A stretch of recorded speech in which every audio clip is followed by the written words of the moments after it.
ఈరోజు తుక్కుగూడ ప్రాంగణంలో మన ప్రియతమ నాయకులు రాహుల్ గాంధీ గారు, ప్రియాంక గాంధీ గారు వస్తున్న శుభ సందర్భంలో మన ముఖ్యమంత్రి రేవంత్ రెడ్డి గారి నాయకత్వంలో ఏర్పాటు చేసినటువంటి ఈ సభకు వచ్చి వివిధ హోదాల్లో ఆసీనులైనటువంటి వేదిక మీద ఉన్నటువంటి పెద్దలకు, మరి తెలంగాణ నలుమూలల నుంచి విచ్చేసినటువంటి నాయకులకు, కార్యకర్తలకు, పత్రికా సోదరులందరికీ కూడా నా హృదయపూర్వక నమస్కారం.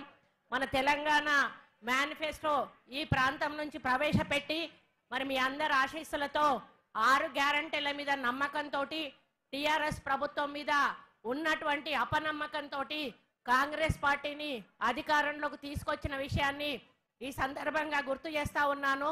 9.5 సంవత్సరాల అహంకార పాలనకు చరమగీతం పాడి ఇందిరమ్మ పాలన తెచ్చుకున్న ఘనత ఈ తెలంగాణ రాష్ట్ర ప్రజలది అని చెప్తా ఉన్నాను. 100 రోజుల్లోనే 5 గ్యారంటీలను అమలు చేసి అన్నింటినీ కూడా కేబినెట్ లో ఆమోదం పొంది ఎలక్షన్ల తర్వాత మిగతా గ్యారంటీలను కూడా మీ ముందుకు రేవంత్ రెడ్డి గారి నాయకత్వంలో ఈ కాంగ్రెస్ ప్రభుత్వం, ఇందిరమ్మ ప్రభుత్వం తీసుకురాబోతుంది అని చెప్పడానికి నేను గర్వపడతా ఉన్నాను. ఈరోజు 200 యూనిట్ల కరెంట్ ఫ్రీ కానీ, 500కు గ్యాస్ సిలిండర్ కానీ, మహిళల్లో ఉచితంగా బస్సు ప్రయాణం కానీ, ఇటువంటి కార్యక్రమాలన్నీ ఇప్పటికే మనం అమలు చేసి ఉన్నాము. మరి ఈ విధంగా అమలు చేసిన సందర్భంలో ప్రజల్లో కాంగ్రెస్ పార్టీ మీద ఉన్నటువంటి ప్రేమతోటి ఈరోజు టిఆర్ఎస్ లోంచి కానీ, బీజేపీలోంచి కానీ పెద్ద ఎత్తున నాయకులు వచ్చి కాంగ్రెస్ పార్టీలో చేరుతున్న సందర్భంలో మరొక పక్క కేసీఆర్కి, ఒక పక్క కేటీఆర్కి అటు అధికారం పోయింది అనేటువంటి ఫ్రస్ట్రేషన్లో ఒక పక్క ఉంటే, ఈరోజు బీఆర్ఎస్ పార్టీ పూర్తిగా ఖాళీ అయిపోతున్నటువంటి ఫ్రస్ట్రేషన్ ఇంకొక పక్క ఉంది. మరి చాలా రోజుల తర్వాత, అంటే నాకు కేటీఆర్ నోటీస్ ఇచ్చిన విషయం కూడా మీకు తెలుసు. నేనేమీ మాట్లాడలేదు ఆయన గురించి. అయ్యా న్యూస్ ఇట్లా వస్తా ఉన్నాయి, నువ్వు ఇట్లా చేసినావు, మరి హీరోయిన్లను బ్లాక్మెయిల్ చేసినావు అనేటువంటి ఒక మాట చెప్పినందుకు మరి నాకు నోటీస్ పంపిండు కేటీఆర్. ఇదే వేదిక మీద నుంచి అదే కేటీఆర్ని అడుగుతా ఉన్నాను, నిన్న మీ అయ్య ప్రెస్ మీట్ పెట్టినప్పుడు నువ్వు ఎడో పక్క రెండో మనిషిగా కూర్చొని ఉన్నావు.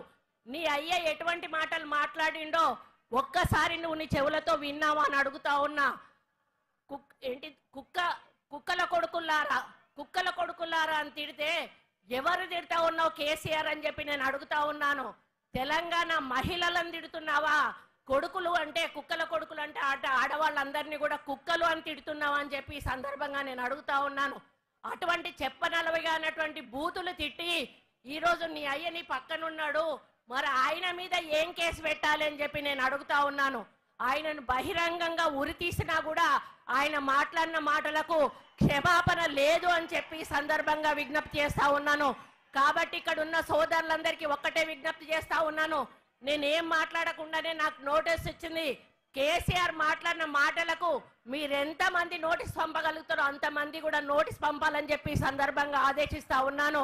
కాబట్టి ఇప్పటికైనా కూడా టిఆర్ఎస్ నాయకులకు ఒక్కటే చెప్తా ఉన్నాను, హెచ్చరిస్తా ఉన్నాను, మీరు తిడితే పడడానికి మేము ఇక్కడ లేము.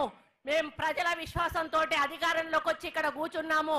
మీరు అధికారంలో అనుభవించి పైసలు దండుకొని ఈరోజు ప్రజల నమ్మకం పొడగొట్టుకొని ఈరోజు ప్రతిపక్షంలో కూర్చున్నారు.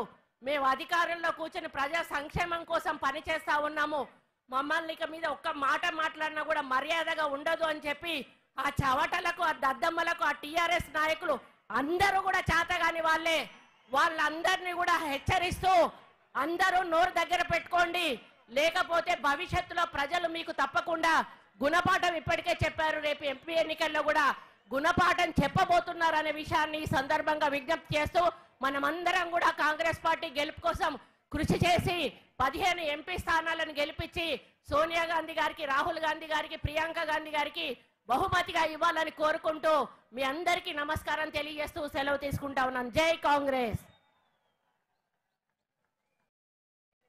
సీనియర్ కాంగ్రెస్ నాయకురాలు మంత్రివర్యులు సీతక్క గారిని మాట్లాడుతుందిగా కోరుతాను.